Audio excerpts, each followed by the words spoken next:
حضور صلی اللہ علیہ وسلم کے 3 بیٹے اور 4 بیٹیاں تھیں۔ سب سے چھوٹی مگر مرتبے میں اولاد میں سب سے بڑی حضرت فاطمۃ الزہرا رضی اللہ عنہا تھیں۔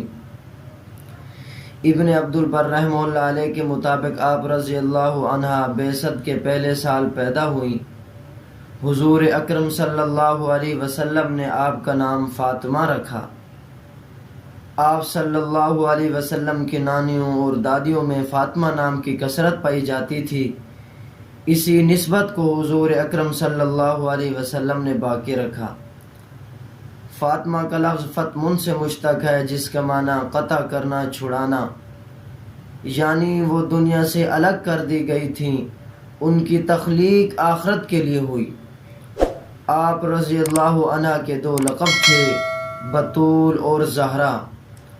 بطول کا معنی جو اللہ تعالیٰ کی عبادت کے لیے یکسو ہو جائے، اور زہرا کا معنی ہے وہ جن کا ظاہر و باطن مجلی و مصفا ہو۔ نبی کریم صلی اللہ علیہ وسلم کی محبت و تربیت نے آپ کو کمالات کی انتہا پر پہنچا دیا۔ آپ رضی اللہ عنہ اخلاق و عادات میں حضور صلی اللہ علیہ وسلم کی مکمل شبیہ تھی۔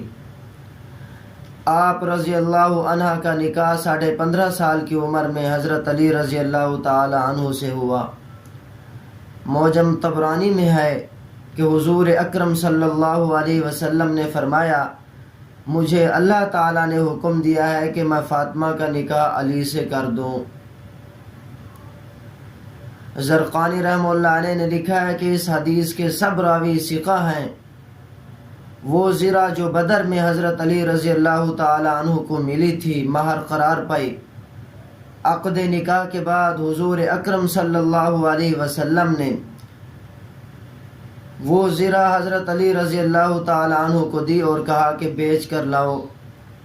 حضرت عثمان رضی اللہ تعالی عنہ نے وہ 480 دراہم میں خریدی اور پھر قیمت دے کر زرہ بھی حضرت علی رضی اللہ تعالی عنہ کو ہدیہ کر دی، اور بدلے میں نبی کریم صلی اللہ علیہ وسلم اور ان کے گھرانے کی دعائیں حضرت عثمان غنی رضی اللہ تعالی عنہ نے اپنے دامن میں سمیٹ لیں۔ نکاح کے موقع پر خلفائے ثلاثہ اور دیگر صحابہ کرام رضوان اللہ علیہم اجمعین موجود تھے۔ حضرت حارثہ بن نعمان رضی اللہ تعالی عنہ نے تھوڑے عرصے بعد حضرت صلی اللہ علیہ وسلم کے حجرہ مبارک کے قریب ہی ایک مکان حضرت علی رضی اللہ تعالی عنہ اور حضرت فاطمہ الزہرا رضی اللہ عنہ کے رہنے کے لیے ہدیہ کر دیا، اور اس کے بدلے جنت میں مکان خرید لیا۔ اللہ تعالیٰ نے حضرت فاطمہ رضی اللہ عنہ اور حضرت علی رضی اللہ عنہ کو 3 لڑکے، حضرت حسن، حضرت حسین، حضرت محسن رضی اللہ تعالی عنہ، اور 2 لڑکیاں، حضرت زینب رضی اللہ عنہ اور حضرت ام کلثوم رضی اللہ عنہ عطا فرمائے۔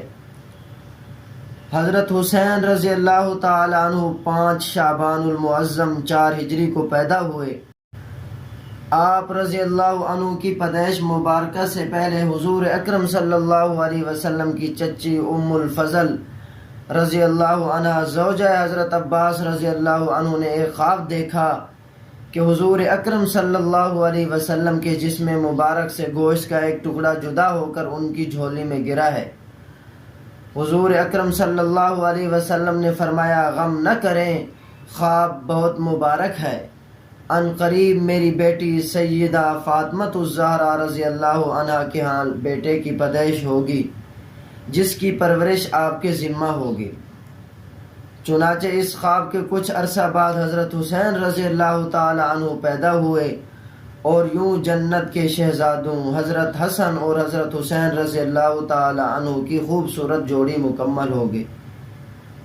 خبر ملتے ہی نبی کریم صلی اللہ علیہ وسلم تشریف لائے اور برکت کے لیے اپنی زبان مبارک نومولود کے منہ میں ڈالی، دائیں کان میں اذان اور بائیں کان میں اقامت کہی۔ یہ خوش قسمت شہزادہ جس کے وجود میں سب سے پہلے مبارک لعاب پہنچی اور کانوں میں اعلیٰ اور عرفہ آواز گونجی، اس کا نام نبی کریم صلی اللہ علیہ وسلم نے حسین رضی اللہ عنہ رکھا۔ حضرت حسین رضی اللہ تعالی عنہ اپنے نام کی مانند حسین و جمیل، شکل و صورت میں کائنات کے سب سے خوبصورت انسان محمد صلی اللہ علیہ وسلم سے مشابہ، نبی کریم صلی اللہ علیہ وسلم اور صحابہ کرام رضوان اللہ علیہم اجمعین کی آنکھ کا تارا تھے۔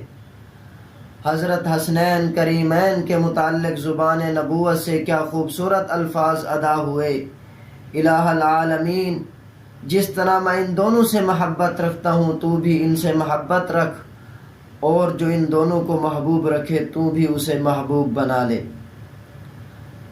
اللہ تعالیٰ کی محبت حاصل کرنے کا ایک آسان نسخہ ان شہزادوں سے قلبی محبت بھی ہے، کیونکہ یہ رسول مقبول صلی اللہ علیہ وسلم کی مقبول دعا ہے۔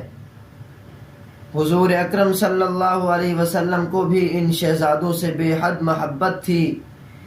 ایک بار حضرت حسین رضی اللہ عنہ کے رونے کی آواز سن کر سیدہ فاطمہ الزہرا رضی اللہ عنہا سے فرمایا: کیا تو جانتی نہیں اس کے رونے سے مجھے تکلیف ہوتی ہے؟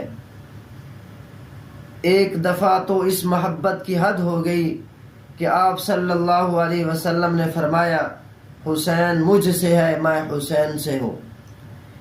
اسی طرح ایک جگہ ارشاد فرمایا: حسن اور حسین تو جنت کے نوجوانوں کے سردار ہیں۔ کبھی ان کی الفت میں منبر سے اتر آئے، کبھی سجدے طویل ہو گئے، کیونکہ پشت پر جنت کے نوجوانوں کے سردار سوار تھے۔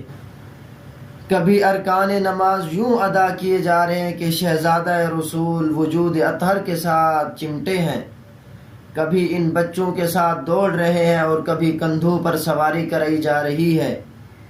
دیکھنے والوں نے کہا: سواری کتنی اعلیٰ ہے، تو فوراً زبان نبوت سے نکلا: سوار بھی تو کتنا اعلیٰ ہے۔ سبحان اللہ۔ ایک روز نبی کریم صلی اللہ علیہ وسلم نے انہیں کئی لڑکوں کو کشتی میں بچھاڑتے دیکھا تو فرمایا: یہ شجاع ابن شجاع ہے۔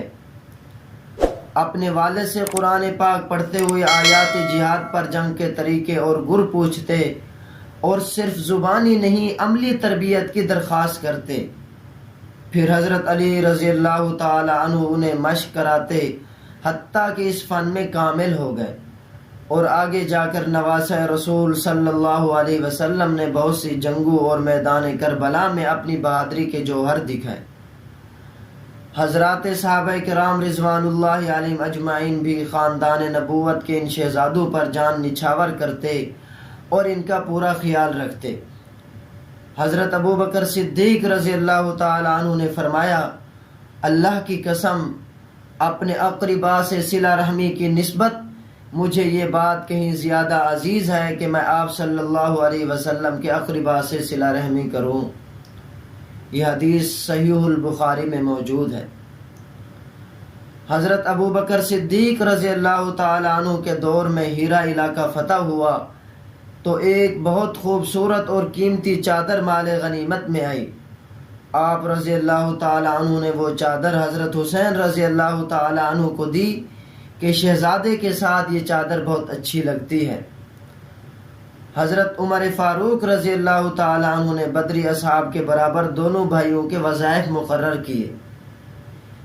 دین نے جس چیز سے نہیں روکا اور اجازت دی، خلفائے ثلاثہ نے اس مقدس گھرانے کے ایک ایک فرد بالخصوص ان شہزادوں کے ساتھ محبت و مودت، جود و سخاوت میں انتہا کر دی، اور جس چیز سے نبی کریم صلی اللہ علیہ وسلم نے منع فرما دیا تو پھر اس مقدس گھرانے کے تقدس کو دھبا لگنا بھی گوارا نہ کیا۔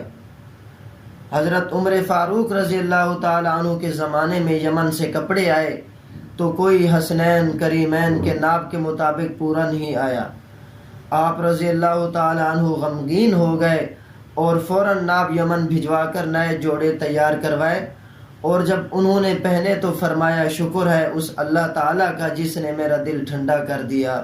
تعالی عنہ ایک روز خطبہ دے رہے تھے تو حدیث پڑھ کر آپ رضی اللہ تعالی عنہ نے دونوں صاحبزادوں کی طرف اشارہ کیا اور فرمایا: جو شخص رسول اللہ صلی اللہ علیہ وسلم سے محبت رکھتا ہے اس کا فرض ہے کہ وہ ان سے بھی محبت رکھے اور ان کے درجات پہچانے۔ حضرت عثمان رضی اللہ تعالیٰ عنہ سے محبت کا حق بھی حضرت حسن اور حسین رضی اللہ تعالیٰ عنہ نے ادا کیا۔ باغیوں نے جب خلیفہ رسول کے گھر کا محاصرہ کیا تو دروازے پر پہرا دیا۔ حضرت حسن رضی اللہ تعالیٰ عنہ ایک تیر سے زخمی بھی ہوئے پر باغیوں کو سامنے سے اندر نہ جانے دیا۔ حضرت عبداللہ بن عباس رضی اللہ تعالیٰ عنہ حضرت حسنین رضی اللہ تعالیٰ عنہ کے گھوڑے کی رکاب پکڑتے تھے۔ کسی نے کہا آپ علم و عمل میں زیادہ اور بزرگ ہیں۔ کہا کہ میرے لیے تو یہ سعادت کی بات ہے۔ حضرت عبداللہ بن زبیر رضی اللہ تعالیٰ عنہ تو حضرت حسین رضی اللہ تعالیٰ عنہ کی خاطر لڑنے مرنے پر تیار ہو جاتے۔ حضرت بلال رضی اللہ تعالیٰ عنہ نے صرف حسنین کریمین رضی اللہ عنہما کی فرمائش پر ہی بعد از وصال نبوت اذان دی۔ اپنے والد حضرت علی رضی اللہ تعالیٰ عنہ کی دور خلافت میں حکومتی معاملات میں حضرت حسن حضرت حسین رضی اللہ تعالیٰ عنہ ہاتھ پٹایا کرتے اور ان کے ساتھ جنگوں میں بھی حصہ لیتے۔ ان کے بعد اپنے چہیتے بھائی حضرت حسن رضی اللہ تعالیٰ عنہ کے ساتھ بھی حضرت حسین رضی اللہ تعالیٰ عنہ معاون رہے اور حضرت امیر معاویہ کے دور میں بھی عنایات سے نوازے جاتے رہے۔ الغرض ہمیشہ سب کے منظور نظر رہے اور اپنے اختیارات کو استعمال کرتے رہے۔